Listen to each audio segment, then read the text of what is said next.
Sir 1978 पहिला IVF baby, तेव्हाची conditions आणि आत्ता काय ॲडव्हान्समेंट आहे त्या फील्डमध्ये, काय सांगा?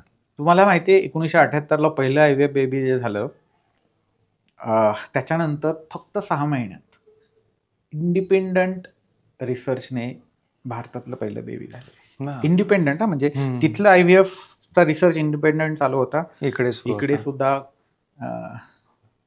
एक बेंगॉली डॉक्टर होते, ते करत होते. त्यांनी पहिलं ते बेबी म्हणजे डिलिव्हर्ड झाले आपल्याकडे within 6 months first baby. So we are also pioneers of IVF. सुरुवातीला सक्सेस रेट खूप कमी होता. म्हणजे पहिला एक आमचं हे काय होतं की नुसतं स्पर्म आणि एग एकत्र आणणं आणि गर्भ तयार करणं बाहेर, आणि तो गर्भ थोडासा वाढवणं आणि आतमध्ये सोडणं. नंतर मग त्याच्यामध्ये खूप ॲडव्हान्समेंट येत गेल्या. कल्चर मीडिया इम्प्रूव्ह होत गेले, लॅबचे सगळे पॅरामीटर्स इम्प्रूव्ह होत गेले, इन्क्युबेशन चेंबर्स इम्प्रूव्ह होत गेले. ICSI आलं. ICSI is a bless to male infertility. Male इन्फर्टिलिटीमध्ये काय होतं की स्पर्म काउंट खूप कमी होतो. त्याचा एक एग जर आपल्याला फर्टिलाइज करायचं असेल ना, तर त्याला आम्ही साधारणतः 1,00,000 स्पर्म बरोबर इन्क्युबेट करतो.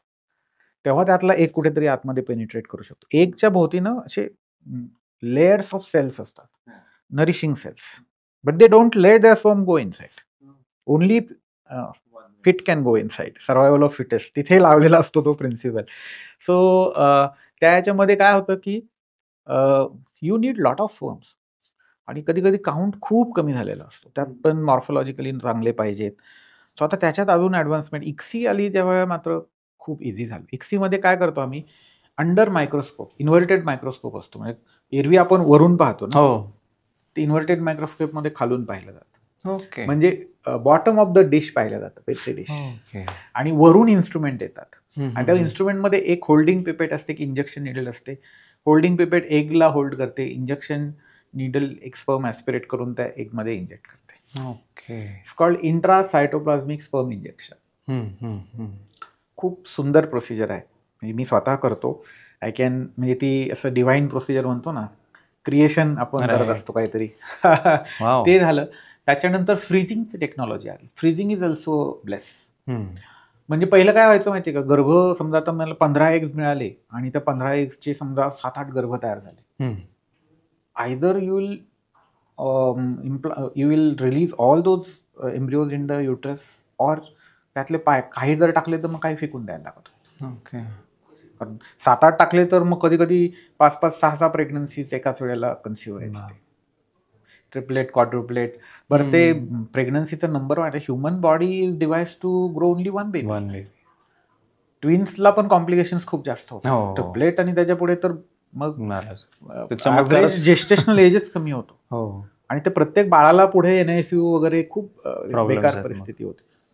सो ते होऊ नये म्हणून मग आम्ही आता सिंगल एम्ब्रिओ ट्रान्सफर पर्यंत गेलंय प्रकरण. पण ते कधी शक्य होतं की ते एवढे मोलामागाचे एम्ब्रिओ तयार झालेले, ते फ्रीज करून ठेवण्याची व्यवस्था आली. लिक्विड नायट्रोजनमध्ये -196 डिग्रीला ते फ्रीज करून ठेवण्याची व्यवस्था आली. लिक्विड नायट्रोजन अवेलेबल होतं आधीही, पण सेल त्यात फ्रीज केली की मरून जायची. मग आता त्यात सेलमध्ये जे पाणी असतं ना, ते त्याचा क्रिस्टल असे तयार होतात, स्पायकी क्रिस्टल्स तयार होतात, आणि ते डॅमेज सेल ऑर्गॅनेल्स. मग आता त्यांनी काय केलं, त्या सेलमधलं सगळं पाणी काढून टाकायचं, डिहायड्रेट करायचे सेल, त्याच्यात क्रायो प्रोटेक्टंट लिक्विड भरायचं, म्हणजे ते डिफ्युजन होतात प्रोसिजर. आणि त्याच्यामध्ये ते क्रायो प्रोटेक्टंट असं असतं की ते -196 डिग्रीलाही फ्रीज नाही होत. So there is no ice formation in the cells. आणि अशा सेल्स त्या लिक्विड नायट्रोजन मध्ये डिप करायच्या, तरी फ्रीज नाही होत असं म्हणतो. ते लिक्विड फ्रीज नाही, आतलं लिक्विड फ्रीज नाही होत. सेल्स मेटाबॉलिझम सगळं थांबतं, आणि परत थॉ केल्या की तिथून पुढे ग्रो व्हायला सुरुवात होतात. ते पातलं क्रायो प्रोटेक्टंट काढून पाणी आतमध्ये गेलं की दे स्टार्ट ग्रोईंग. सो हे freezing technology is again a bless. कारण आता एक IVF सायकल नंतर समजा मला 3 लॉट एम्ब्रिओजचे मिळाले, ज्याच्यामध्ये 2-2चे 120 आवर्सचे एम्ब्रिओज असतात, किंवा 72 आवर्सचे एम्ब्रिओ पण फ्रीज करता येतात. समजा मला 3 लॉट मिळाले, सो त्याचे मी 3 लॉट फ्रीज करून ठेवतो. मग आम्ही आता त्या सेम सायकलला ट्रान्सफर पण नाही करत. आम्ही आता फ्रीज ऑल टेक्निक वापरतो, आणि पुढच्या वेळेला गर्भाशयाचा अस्तर तयार करायचे, 2 एम्ब्रिओ थॉ करून एका इम्प्लांटेशन विंडो येते त्याची, त्यावेळेला त्यात टाकायचे. 40% सक्सेस रेट एका सायकलचा. जर त्यात 60% मध्ये आलो तर परत पाळी येऊ द्यायची, परत अस्तर तयार करायचं. म्हणजे जमीन, शेतकरी जशी जमीन नांगरतो, खतं घालतो, तसं ते आहे तो प्रकार. आणि इम्प्लांटेशन विंडो आली की एम्ब्रिओज थॉ करून त्यात सोडायची. म्हणजे पूर्ण IVF सायकल नाही रिपीट करायला लागत. आता फक्त एम्ब्रिओ थॉ करून टाकायचे. आणि दुसऱ्या 2 सायकलमध्ये 60% लोक कन्सिव्ह होतात, क्युम्युलेटिव्ह सक्सेस रेट. 3 सायकलमध्ये 80% लोक कन्सिव्ह होतात. So success rate went on increasing with every technological advance.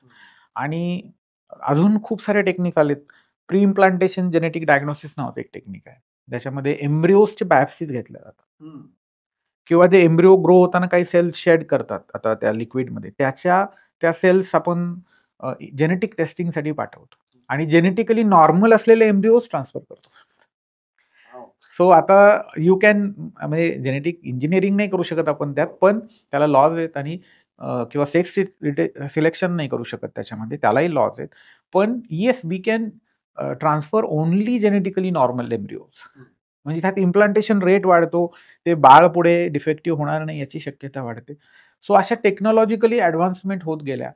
म्हणजे एक फक्त स्पर्म आणि एग एकत्र आणून गर्भाशयात सोडणं, ते नंतर गर्भ तयार झाल्यावर, इथपासून सुरुवात झालेली गोष्ट इथपर्यंत पोहोचलेली आहे. बापरे.